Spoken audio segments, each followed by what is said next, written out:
G'day guys, Lemon Eating Cow here, and today I am back with another Final Fantasy 15 Comrades guide, and this time I'm going to be showing you where to get a very powerful thunder infused club or mace. Now this particular club in its final form will be called the Thor's Hammer, but it is initially the Tainted Club. Now with this thing, it does have a property called Stormbound, which means that all its attacks will actually be elemental thunder property. And it also has in its final stage a spell attached to it called Thundaga, which is the highest level of Thunder Spell. And not only does it do a lot of damage and it does multiple hits, it also looks pretty badass, so definitely a good mace to chase after. And I'll be going over how to get it and one of the ways that you can level it up. So in order to get the Thor's Hammer, you're going to have to get what the base weapon is, or the original weapon. Now you can find the original weapon or the base form of this weapon in a quest called Durbost Daemon Emporium. Now it drops from a demon wall at the end of the scenario. It should be pretty easy for you to kill all the enemies here. You might want to take some elemental weapons or something to take care of the blobs, but otherwise there's nothing really too special. Just make sure you don't let them hit the Coronex mark too much, otherwise you will fail.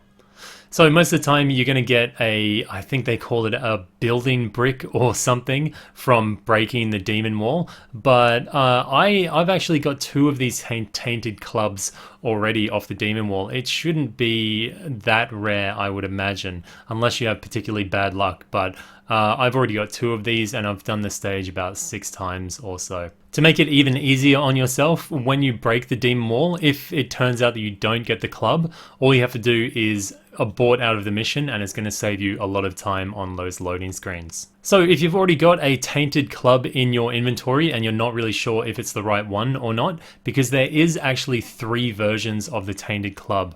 There is one that will have an initial max level of 30, one that has an initial max level of 40, and the one that we want, which turns into the Thor's Hammer, has an initial max level of 50. So the one that we want is a tainted club with a max level of 50. Make sure you have the right one before you upgrade it. So taking the tainted club across to the weapons upgrade table, we can see that it has little bars under strength and magic. And what we're going to have to do is get the weapon up to level 50. But before we do that, we're going to have to satisfy the 2 requirements of getting strength and magic both up to 60. I find the easiest way for me to do this, I'm not sure about you, but this is just one way.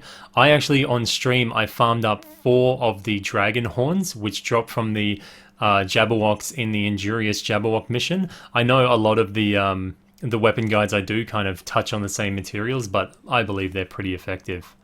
So even without Sid's buff, you're only going to need 4 of these, and it will put you up to around about level 40 or so, I guess, on the hammer, and it will give you the 60 strength and the 60 magic you use. If you do use the Sid buff, you're going to get even more stats out of this, so I highly recommend doing that one. A link for that is in the description below. So once you push the mace up to 60 strength and 60 magic and then leveled it up with whatever materials you like, then it is going to become the Thor's Hammer. At this point, it's going to get that Stormbound element to it, like each of its attacks is going to be a Thunder Elemental attack, and you will get the Thundaga Spell attached to it. The only drawback here is that you can't replace any of these spells with ones you particularly want, but I do think both of these abilities are actually pretty good, so there's not much need to change them anyway. So because this has a spell attached to the weapon, I thought that I would go more of a magic build with this one. A little bit of strength, but I would focus primarily on the magic. Now the route I took was to use the Wicked Claws.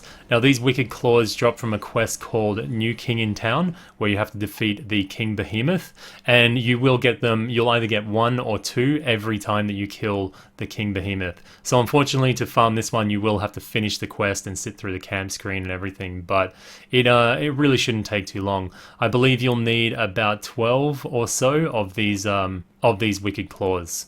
Now this may not be the most efficient way to do it, because while they do give very good stats, the experience that it puts onto your weapon is also very high.